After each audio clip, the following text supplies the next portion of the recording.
My name is Maria Polomenes and I'm from Paragon Psych Connect. I'm one of the senior psychologists.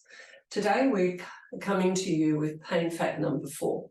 And this is about healing rates. How does long-term pain affect you, and does it mean that you haven't healed properly?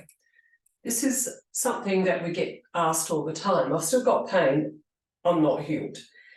We hear this a lot in our sessions. We explain to people that science generally knows the healing rates of all our different parts of our body, our different tissues, and we generally don't change that much from person to person.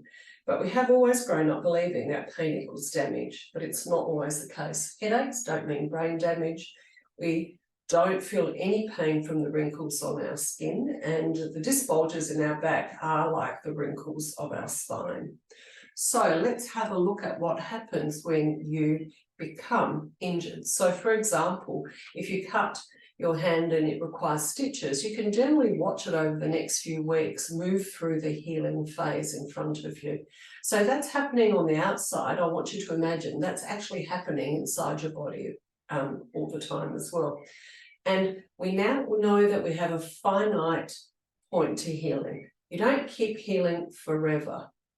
You heal when there's damage or an injury, and then you stop. And then it's just the looking after the cell replacement, etc., that goes on with absolutely everyone in every body part. So let's have a look at the healing rates in our body. The cornea, that's the top part of the eye, that we sometimes get a bit of grit in there and it feels dreadful for a while. But then when we wake up the next day, it feels normal. That's because those cells are replaced every 24 hours. If you've ever burnt your tongue, and who hasn't, eating really hot pizza because you couldn't wait, it takes about 10 days to 2 weeks for those taste buds to renew themselves. The lung cells take 2 to 3 weeks, so if you're a smoker, you can give up and get back on track relatively quickly. Sunburn, within 2 to 4 weeks, we've got new skin. Blood's replaced every 4 months. This is why you can't give blood more than once every 4 months.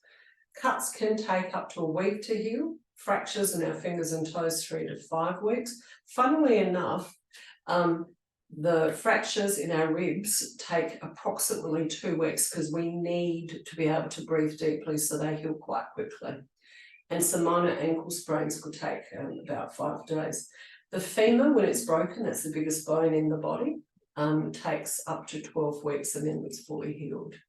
So let's have a look at maybe some of the stages of the bone fractures. So in stage 1, we have a hematoma formation, a rupture of the blood vessels. Stage 2, within 2 to 3 weeks, we have an internal callus and new blood vessels.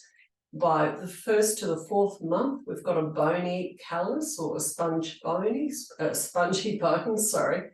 And then it becomes, within the next 4 to 12 months, the fracture consolidates and the bone knits beautifully. And that's when the bone is remodeling.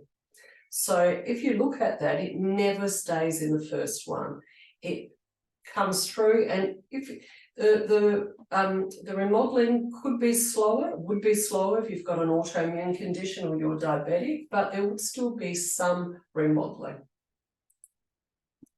So can we ignore pain when the injury is healed? Look, you can, but we would prefer that you don't. It's not going to harm you, but no one wants to have more pain. And you don't want to give your brain the thought that it needs to focus on that body part. So if you ignore your pain and push through, your brain's going to decide to give you more pain as a warning to stop. So you need to actually learn to pace through your pain. But that's a pain fact for another day. So thank you, and if you want more information, go to our pain facts on our website or give us a call. Thank you.